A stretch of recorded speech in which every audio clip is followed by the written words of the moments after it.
So non-duality from here, it's absolute love. It's the walking through the forest in the morning and there's no desire for anything. There's no desire except for walking. There's the desire to walk. There's no me and the forest. There's no, I need something from the forest. There is simply the sounds happening, the sights, the feelings, the sensation, the greenery. And it's kind of like the intimacy of it is like a love affair, because you're sort of walking in yourself. You're moving in yourself, like everything is yourself, and it doesn't have meaning or purpose. I don't have to fix it. I don't have to do anything to it. I don't have to have a good experience. Like Lisa could be upset even. It's just so empty and free to be itself.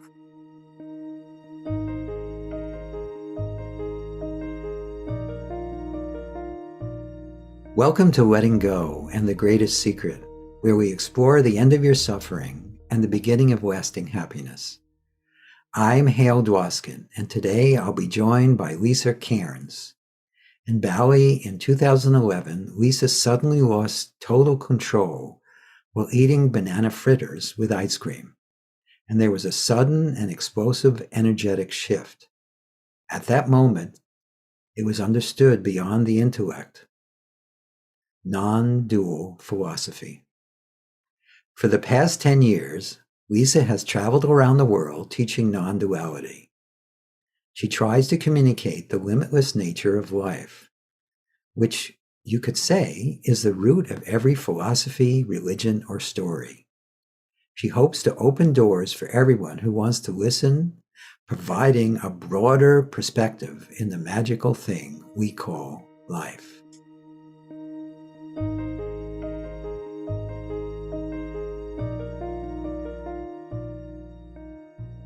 You have an interesting story. So why don't we just start there? I know you aren't the story. The story has nothing to do with what is, but most people are into stories. So why don't we start with that and then we'll see where we go.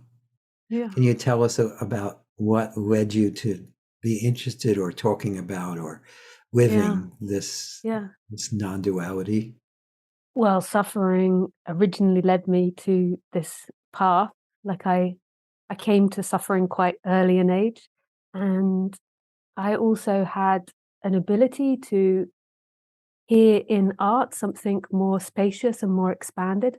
So even though I had this suffering, I was into art when I was younger. I still am.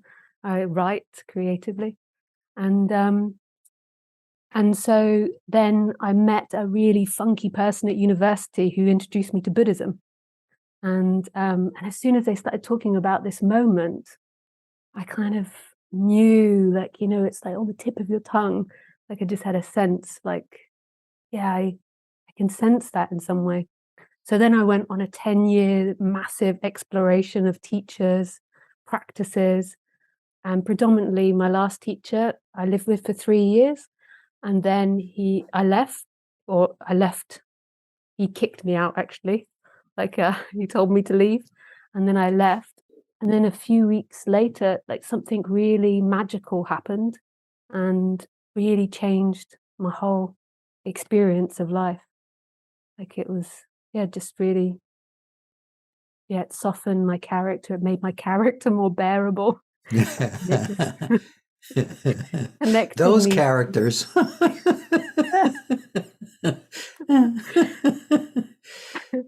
And just connected me, or like, I don't even know how you explain that, like just a knowing of like this stillness that is this which is. So that happened. So that went on my whole 20s, and my whole 20s were a massive spiritual search. I like latter teens and 20s, and then that happened when I was 30. And then I instantly, which maybe was like not wise, but started talking about it. I was put in this situation where my friend was dying of cancer, and I ended up being his driver because he had brain cancer, so he couldn't drive, and he was beginning to slowly lose his abilities. And so in our mad and wonderful road trips where I kind of was tripping after this experience for a few years. I kind of was like really Right. like really in love with everything. And so through our mad trips, I started talking about non-duality or this or whatever we call it, nothing, with him. And then from that, it slowly progressed to more and more and more speaking about it. Yeah. Great. Great. And so, how would you summarize what it is that you teach? Yeah, that's such a good question. There's two different things that seem to happen. I enjoy ramblings in the intellect. So I enjoy thinking about new things and I enjoy, pushing my intellect and my knowledge. So there's that one side. When I teach, I quite enjoy theorizing or going off on one, really. Yes. So there's that side of me. And then there's another side of me. And I feel like that's the true part of the way I teach is just, it's like I just become really still with people, even though I'm still speaking. And there's kind of like this suction that happens, that sounds really weird, into nothing. We kind of like merge into each other and just become really still together. Yes. And that's what I feel like my true like teaching is, which I don't know what to call that thing that happens. And then the other stuff, the intellectual rambling is kind of fun until we get to that point. It kind of right. No, I totally get it because yes, because so you're like a Hoover for truth. Yeah.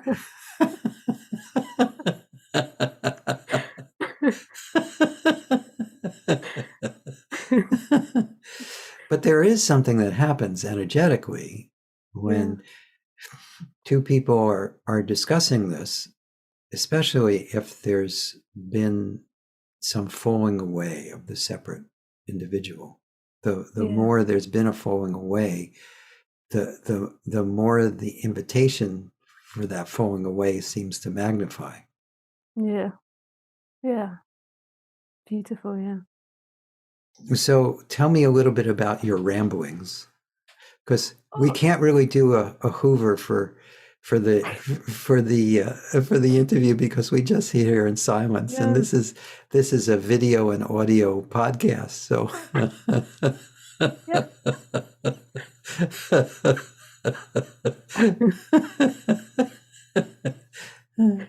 well, they're kind of crazy, a bit crazy and chaotic. And I don't really have a specific thing that I like to talk about, except that I always start by talking about this moment. So I always kind of start talking about what we are and really pointing to that we're not the thoughts, the mind, what we believe ourselves to be. And then that kind of catapults me into different subjects. How that is in life or relationships or psychology or politics. Sure. So why don't I ask you questions? I think that'd be easier. Is it more questions and answers when you have a group, or is it? I normally do about 40 minutes of just me rambling and then questions and answers. I really go for it.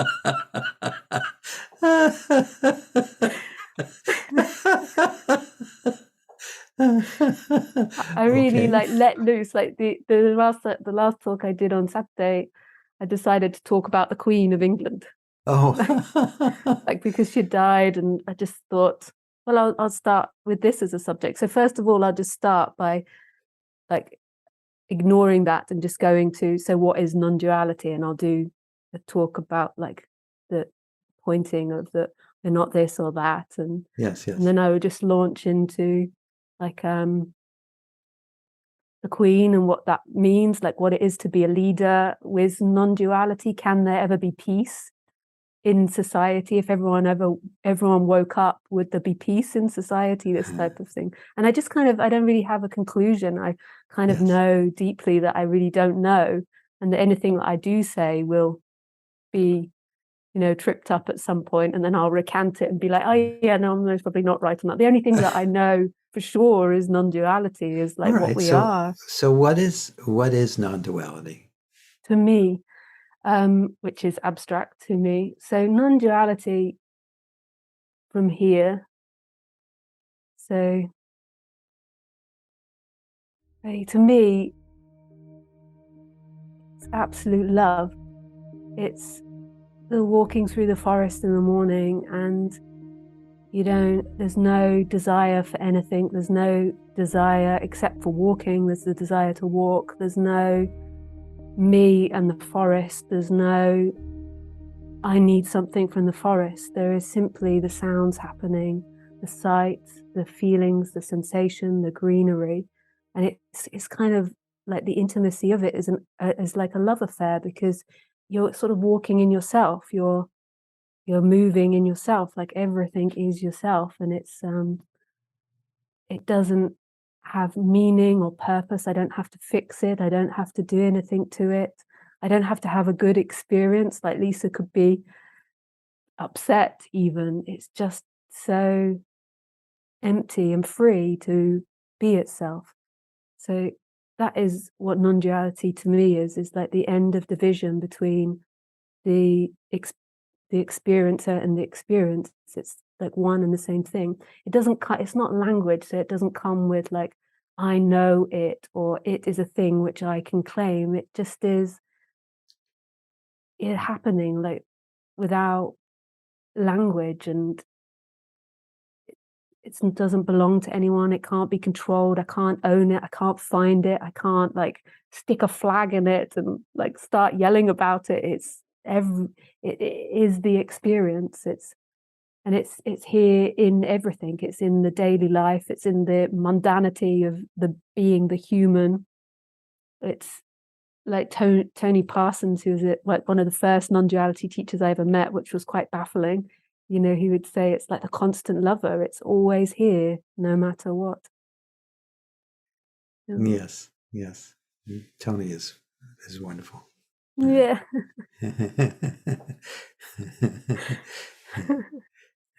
Yeah.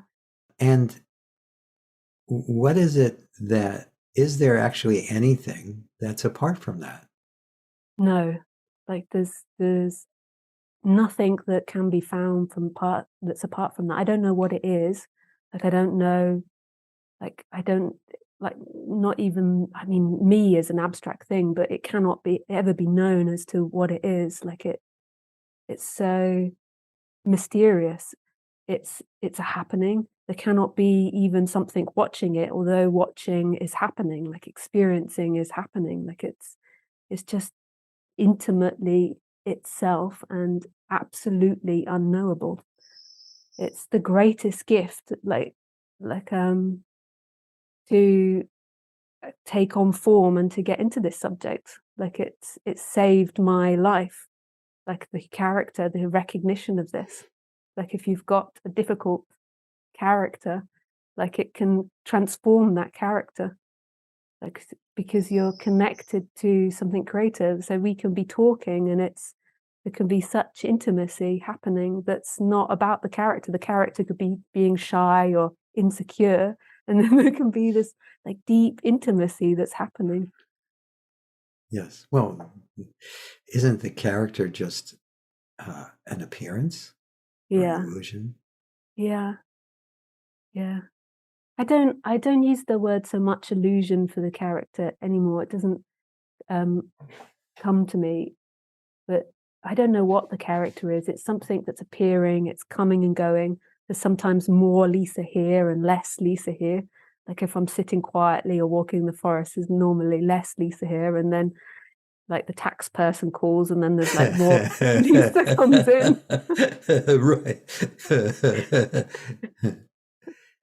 I don't know what that is, but it's like yeah, I don't know. It trips your mind out when you begin to really think about it. Like from the sense of what you are, it has no questions and it's not disturbed. It doesn't care about anything. It's just free as it is. But when you begin to think about it in the human world, it's like this is really quite a bizarre experience that's happening. Right. Oh, it makes no sense Yeah. from the perspective of a person. It makes no sense whatsoever. The person thinks that the whole world revolves around it. Yeah. And that it makes sense. Like, how could this possibly make sense? Like, it makes sense in the short term, like, oh, I'm going for my lunch now, or I'm gonna go and fix the toilet. But why a toilet? Why a body? Why a lunch? Why eating? Why? It's a very bizarre experience. Yes, but it's interesting. It's actually quite bizarre for everyone, but most people don't notice. I know.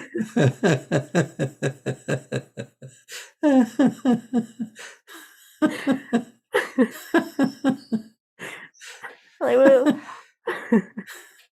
this as a child was always very disturbing to me. Like we'd go to these family parties and everyone would do exactly the same thing and do exactly the same dances. Like in England when I was a kid, it was always the Macarena was very popular.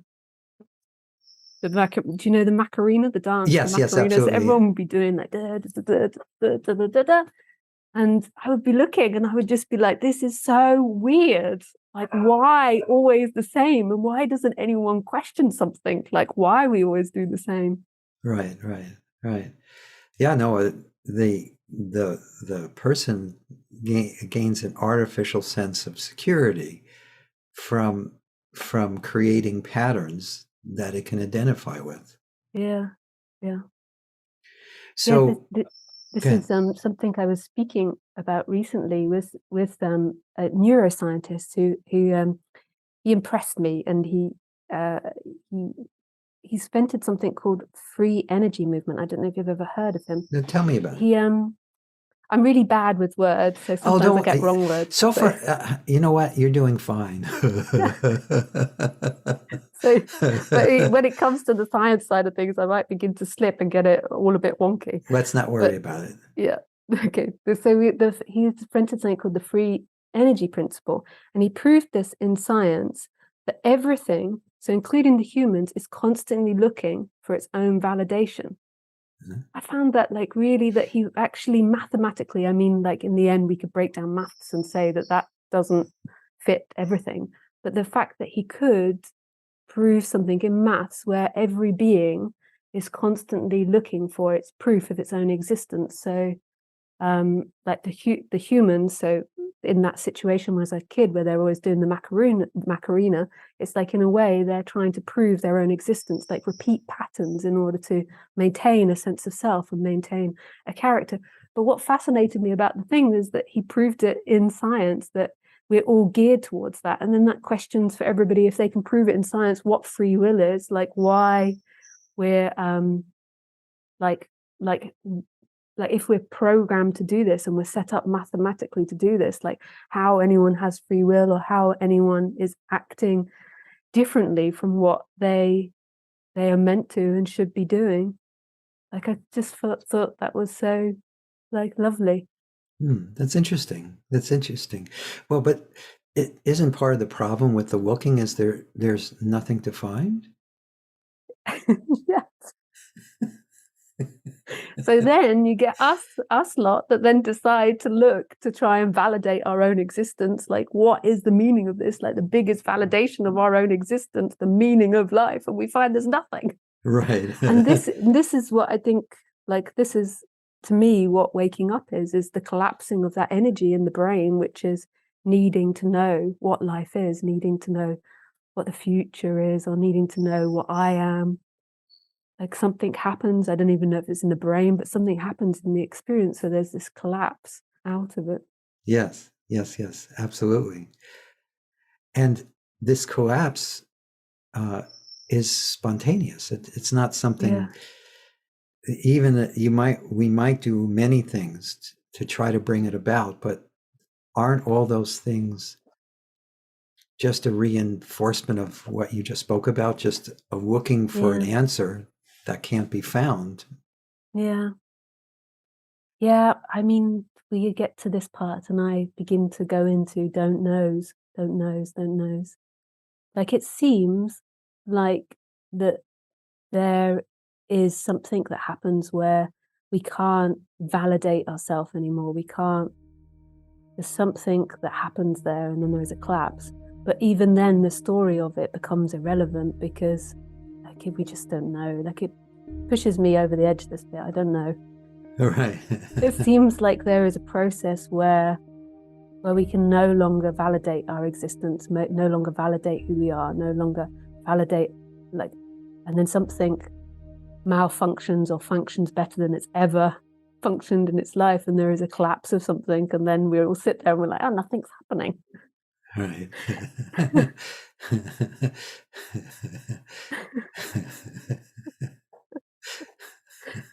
But isn't it true that nothing has ever happened? It just Yes. seemed that way. Yeah. It's just so bizarre. Yeah. It is quite bizarre. It is. So, and so you touched on free will. Is there actually free will?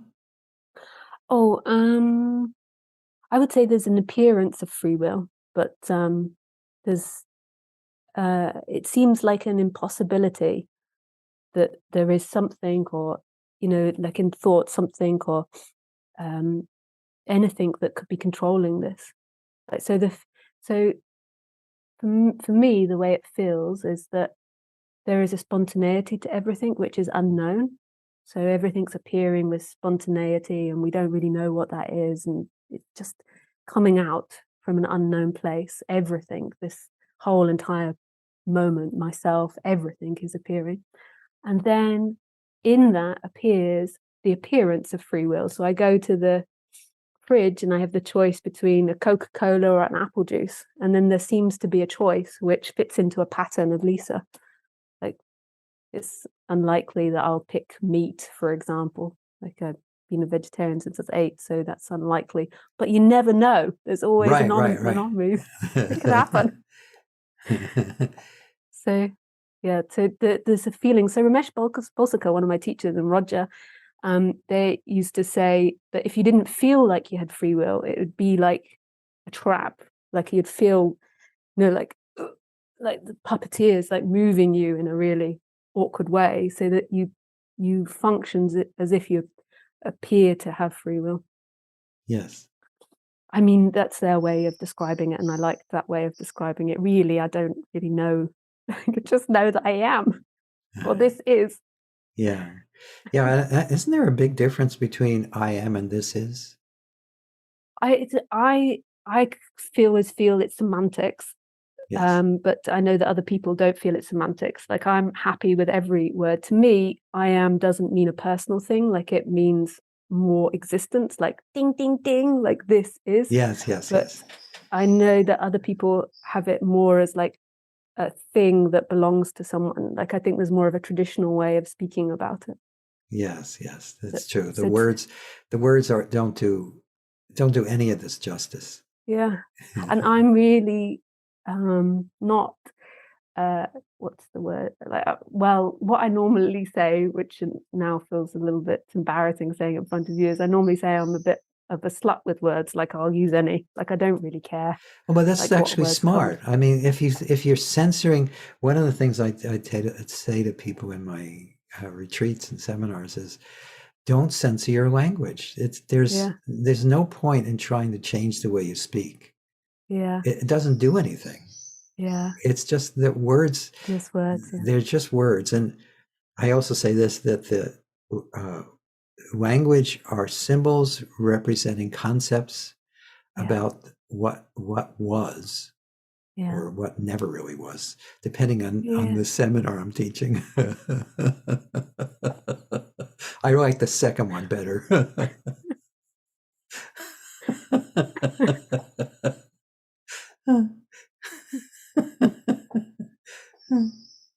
Yeah. So, and when people come to you, you do private sessions and you do Zoom meetings. No, I don't do private sessions so much anymore. Like, I reduced that. I do more like Zoom online talks. Yeah. I just kind of do these YouTube online talks, normally about once a week, that are a couple of hours. Good. Yeah. So, but when people come, when someone asks, how do I discover this? What's the response to that? it depends how they're asking it. So what I look at now, like in the beginning, I would have been like a lemming at the edge of the cliff, like willing to jump off with them and be like, who, or I would have like been really like hardcore about it when I first started speaking, like who would do something and where would you go? And as I've grown or not grown over the last 10 years, because that's an impossibility to tell, I now would look at why or where that energy of that question's coming from. Because my experience is that there's two different conversations I can have with people. I can have a conversation where we're hoovered or sucked into the nothingness, which I Yes. love doing. Or I can be having a conversation with someone where we're very much talking about healing the personality. Hmm. And my preference would be towards talking about the non-duality energy stuff, but I can't change what's coming. It comes. So now I will look to see if somebody's asking, what can I do from a very desperate human place?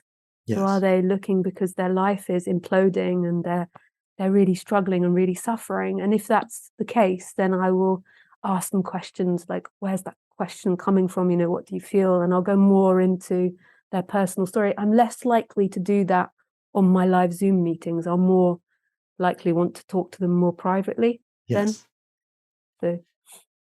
So then I would talk to them about like what they could do to help their character and how they could make their life as a person more better. Not that I'm authority, but I can like point them in directions Right, of right, right. places to go and like things that help my character and help me in the past. And then I would Yes. advise them to carry on listening to non-duality as well, but like have these two different missions. One, I'm improving my human character life, and one, I'm just listening to non-duality for the joy of it. If I sense they're willing to go off the cliff with me, then I will really go for it.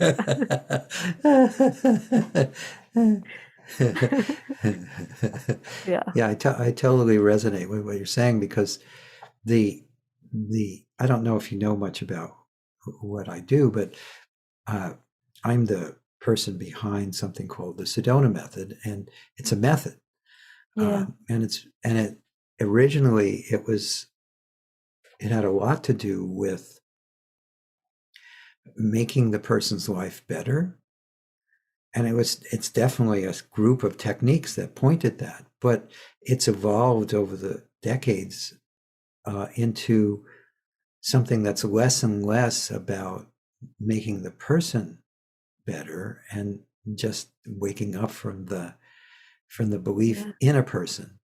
And Yeah. so I still, when I lead a seminar or lead a retreat, there's still a back and forth that I'm willing to, for at least for now, I'm willing to do because that's just what happens.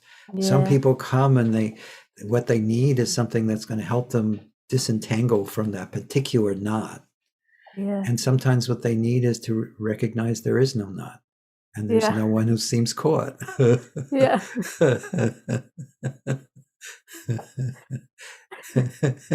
And it kind of flows back and forth.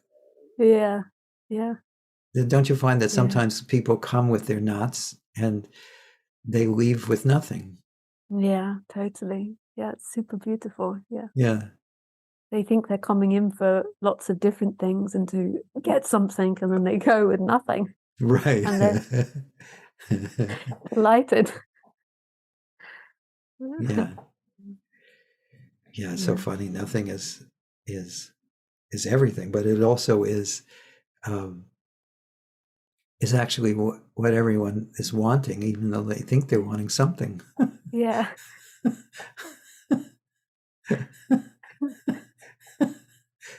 Which makes no sense at all.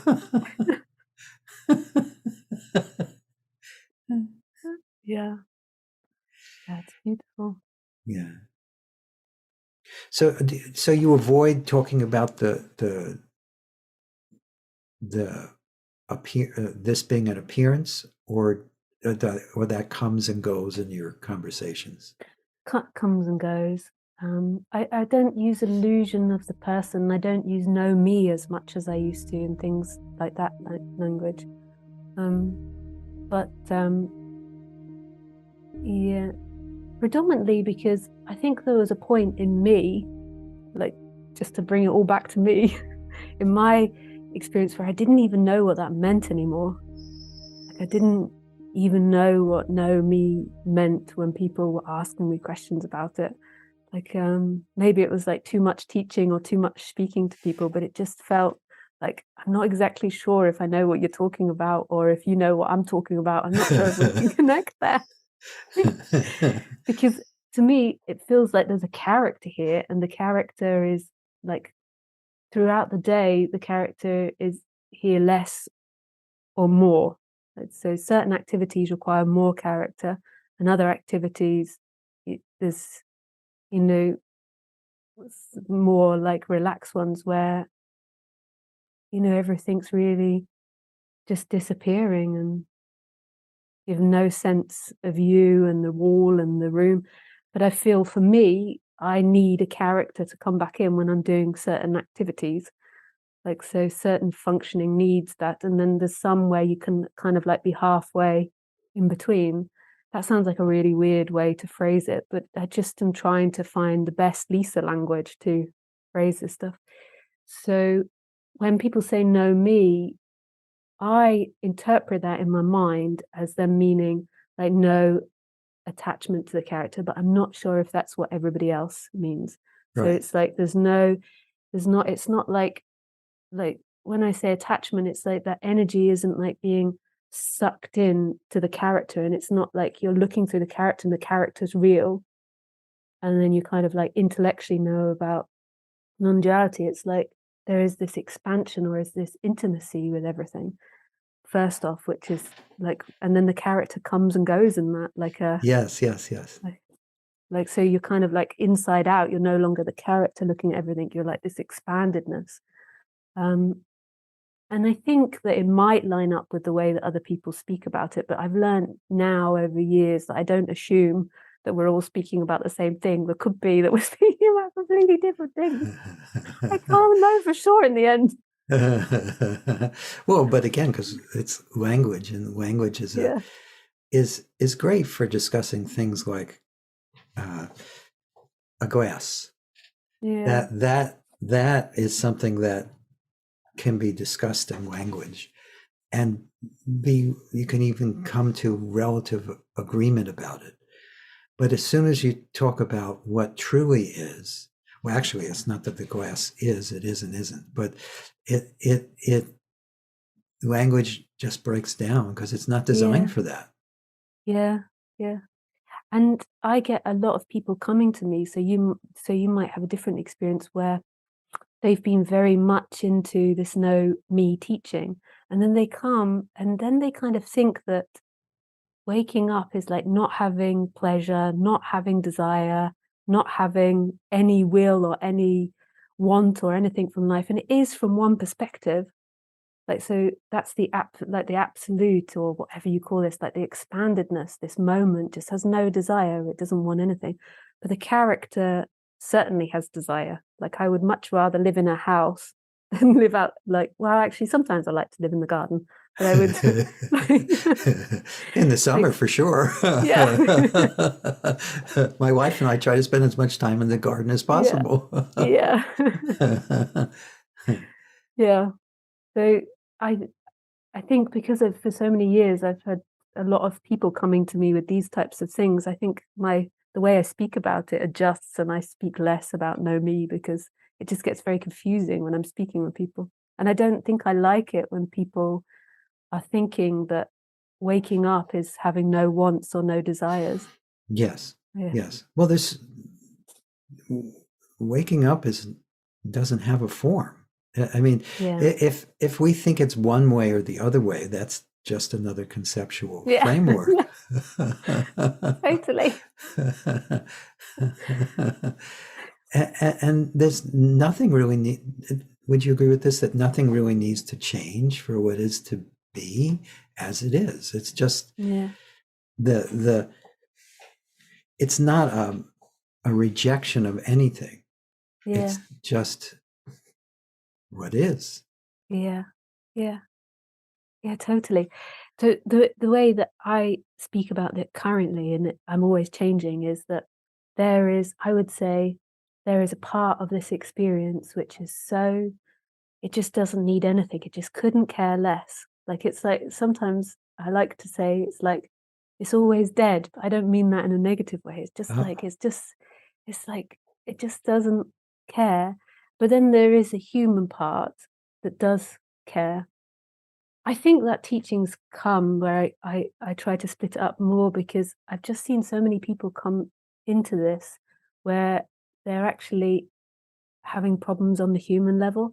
And so like I find myself often like, no, no, the human needs to care. Like saying to people, like, you need to care. No, it's not the human that doesn't care. The human doesn't like sitting in a wasp's nest.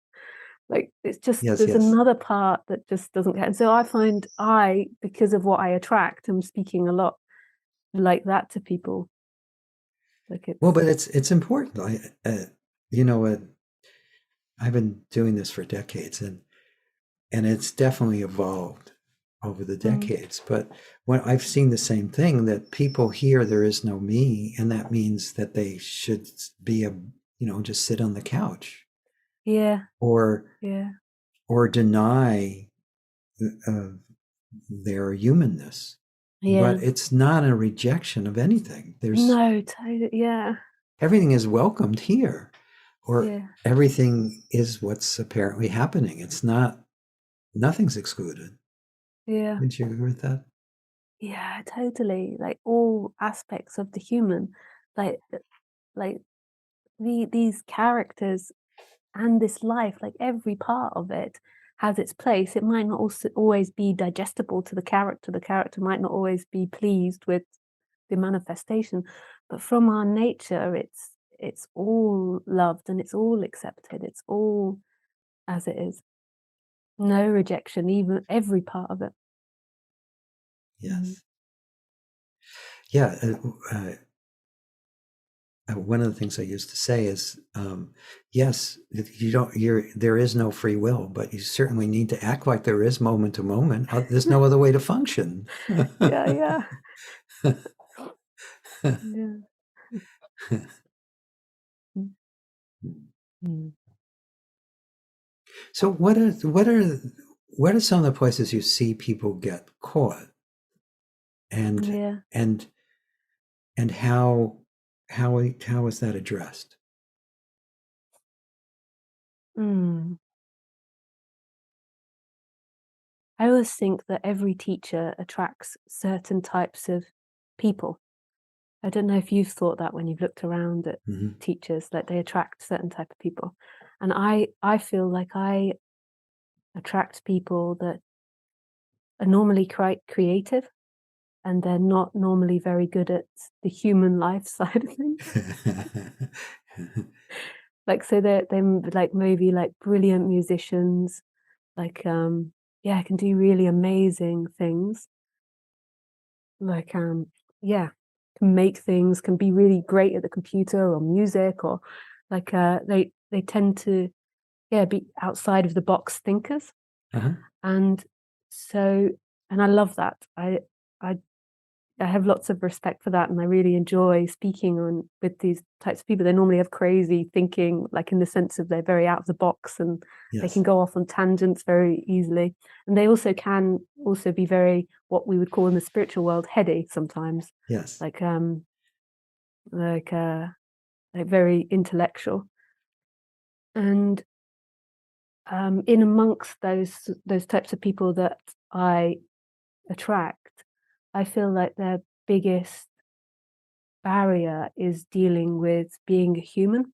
Mm. And I feel like often they just need to work out what it is in their human experience, like what's happening in their human experience and just settle down the human a bit, like so that they maybe have more financial security and or more easier relationships, more stable relationships.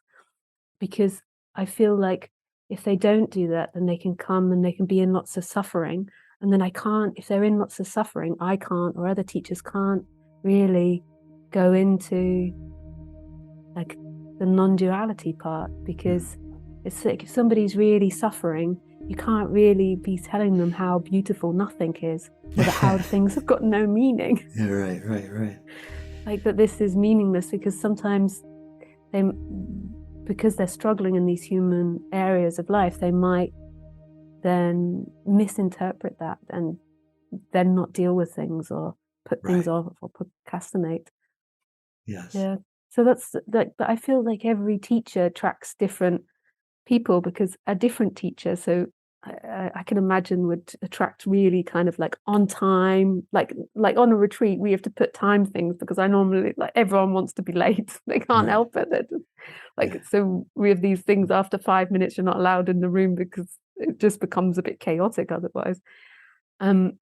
But another teacher would, like, they would be super early, and they would, be writing everything down, be really organized, like have read all the books, done all their homework. And for those people, maybe like going a bit crazy and wild and like something else, that, or really going into non-duality, like the extreme non-duality, would be really beautiful. Yes. So that's my experience, is that it's really different, and I just tend to attract more of these creative types that aren't so good with the human life part. They're more what they would say like in the upper chakras, like Right. floating off into the sky. You're like, hang on, really? I have to clean the house? Yes. Yeah. No, I know exactly what you mean. It's interesting though. It's there, whatever is presenting is just a beautiful invitation. Yeah. And it doesn't matter what it looks like from the outside. Yeah. And it's always a lot of fun. Yeah.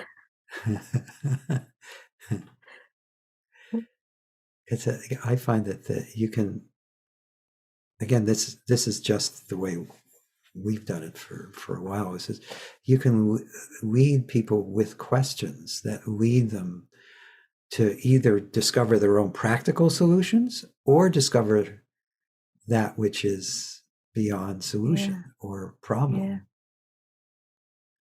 Yeah. Yeah. And this is what's so fascinating, if we go into thinking about this subject, like, of why that presents to somebody's and doesn't to others. Like, it's like, in the end, that's just so mysterious. Like, why some people like fall off, I call it sometimes falling off the cliff into nothing, like like fall into that free fall, and others don't. Like, it's so mysterious, this, like, why. I mean, we could go into, because it's the karma, or because it's grace, or all these different things, but it's really unexpected when you've been teaching. I haven't been teaching that long. I think I read on your website you've been teaching longer. Yeah. You see so much. You see so many different characters and different ways, and and in the end, it doesn't really matter. Like, it's all free anyway. I feel like when people die physically, there is this remembrance, like it's like, Yes. it's and then in the same time there is nobody that has this remembrance. Yeah, we go down the rabbit hole there, don't we? It's that language thing again.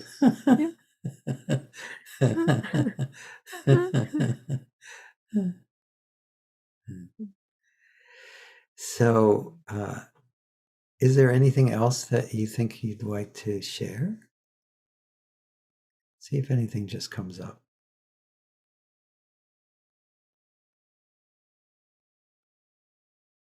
Yeah, I just feel like immense love, like, for you, or for this. I don't know what's being seen, so it feels like Yeah, that was when I asked you that question. It was dangerous. You fell off the cliff, and yeah. or well, you didn't, but there was a falling off the cliff, so there was no longer any words. I realized as soon as I asked the question that we could have sat here for a while.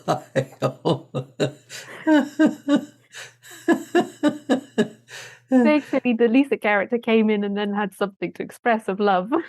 Right. Well, the interesting thing about love is that really is all there is. Yeah. We think it's under just certain circumstances or in certain situations, but this is love. Yeah. Yeah.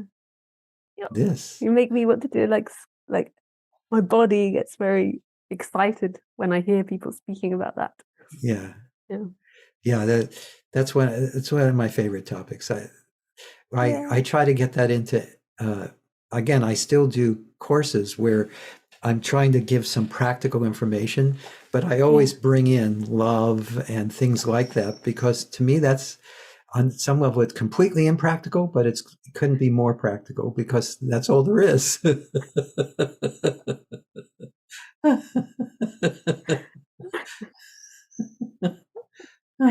Yeah, I'm just gonna drop the love bomb here. Right. Forget everything that's been said. Everything's love. Right. Exactly. So if people want to reach you, do you have a website? I have a website, and but mostly what I do is just these talks on YouTube. So I have my YouTube channel, and I've even thought recently about just letting my website go, so they can just type in my name to YouTube and subscribe, and like I do those once a week at some time, an unknown time. I just suddenly appear live on YouTube and blah blah blah blah. I sit and I wait for it to build up all week, this chatting energy, and then out it comes, and they get 40 minutes of blah. Their questions and answers. Yeah. Wonderful. Yeah. So what is your YouTube channel? It's just my name, Lisa Cairns. Yeah. Okay. Well, we'll put that in the show notes too. Yeah. And if people forget, they can just think like my last name is like those stones, that you build up. It's like a marking place, the unknown marking place. To mark anything. That's right.